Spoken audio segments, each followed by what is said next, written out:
Alright, so this is a continuation of 1.9. Our first lesson we talked about identifying slope and y-intercept. In this lesson we are going to talk about how to graph using that slope-intercept form given the equation. So let's get started. So first we need to remind ourselves before we start graphing what slope tells us when we are graphing. And so slope represents our rise over our run. So if I do something like 4/7, right? The 4 is my rise, so that's my up or down, depending on its sign. And the 7 represents that run, which is the left or right. Now, to help, up is a positive move, right is a positive move. Down is a negative move, left is a negative move. So when we go to graph, we just got to remember a fraction represents division.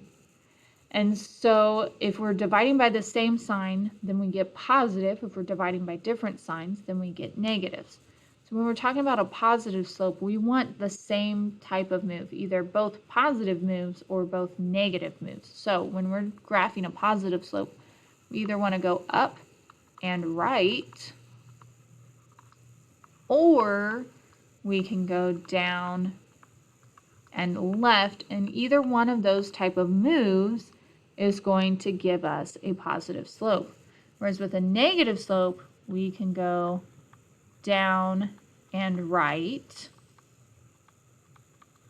or we can go up and left, and that's because when we're moving negative, we want one positive, one negative, right? The ones I put in front, the up and right and the down and right, those are the ones I most commonly go to when I have a positive slope or a negative slope.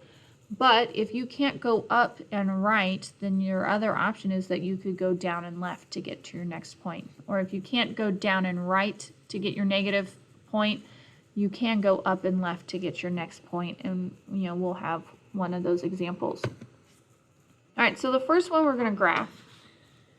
And on your handwritten graphs or your Pear Deck graphs, wherever you're doing the graph, when it's not Math Excel, I want to see 3 points on your graph.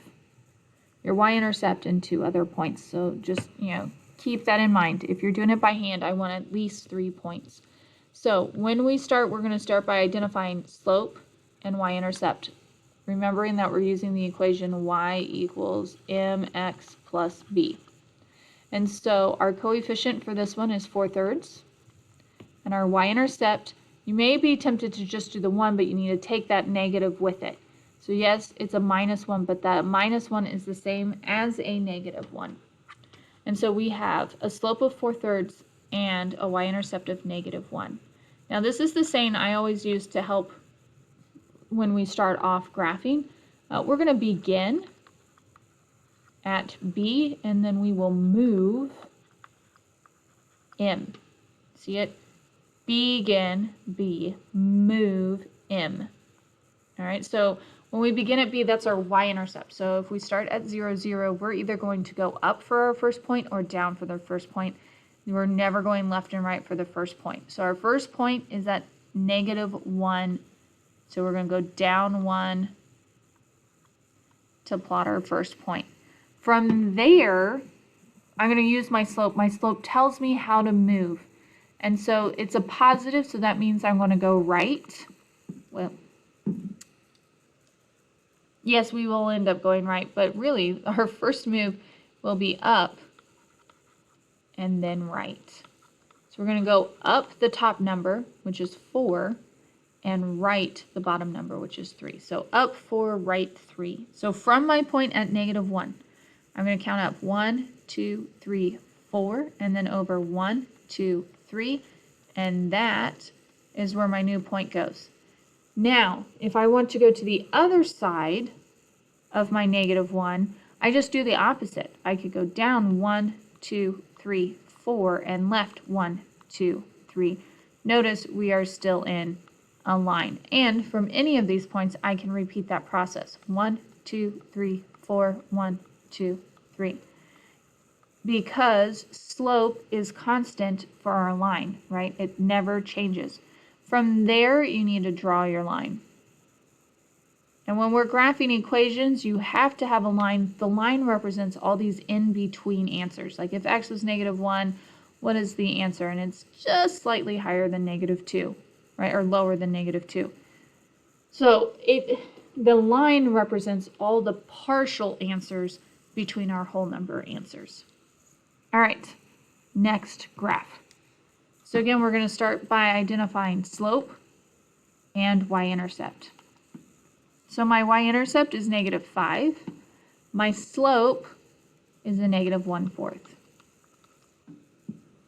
Making sure that I'm using this sign in front with both of them, right? So we always begin at B. So I'm going to start at a -5. So I'm going to put my cursor at 0, 0, and then what that -5 represents is I'm going to go down 5. We always start on the y-axis. From that point of -5, I'm going to do my slope here. Now when it's negative, we have to have one negative move, one positive move. I normally make my negative move my down. So that's my negative move. I'm going to go down 1, and then my positive, if I go down, has to be right. So if I go down 1, my positive has to be right 4. You could also go up 1, but then you're going to go, you need a negative move, so it would be left 4. Those are the two types of moves we can make. So from -5, I'm going to go down 1 and left 1, or right 1, 2, 3, 4. I can do that again and repeat that process from the point I just made. 1, down 1, 1, 2, 3, 4. And that's where my next point goes. Now, if I wanted it to go on the other side, to the left of the y-intercept, then I need to go up 1 and left 1, 2, 3, 4. And up 1 and left 1, 2, 3, 4. Now, again, for any handwritten or Pear Deck assignments with a graph, you need at least 3 points. But you can make as many points as you like. In my opinion, I can draw a closer to straight line. Not in this case, but I can draw a closer to straight line if I have more points on the graph than if I just had 2 or 3. So that's all up to you. All right, so that's our second graph. Again, we begin at B and we move in. So here's our next one. Again, we're going to start by identifying M equals, B equals. So M is always our coefficient. In this case, that's 6. And B is our constant. So that's our 7. So we're going to begin at B. So if I look at 0, 0, it's a positive 7. So I'm going to go up to the 7. And that's where my y-intercept is going to be. Now, when we have whole number slopes, I can make it into a fraction by putting it over 1. So now I have 6 over 1, which represents up 6, right 1. Because it's positive, I'm going to have 2 of the same either positive move or negative move. Now, from here, if I try to count up 6, 1, 2, 3, oh, I'm out of room. So I can't go up 6 and right 1. I'm going to have to go the opposite and go down 6 and left 1. So down 1, 2, 3, 4, 5, 6 and left 1. And then I do it again. 1, 2, 3, 4, 5, 6 and left 1. And then from there, I can, maybe if I find my cursor, there it is. I can draw my line through the points, or, like I said, on Pear Deck you have the line tool. If you're doing it on pencil and paper, you have the ability of using a straight edge to line up your points and draw your line. That is how we graph equations. Again, we begin at B and we move our M.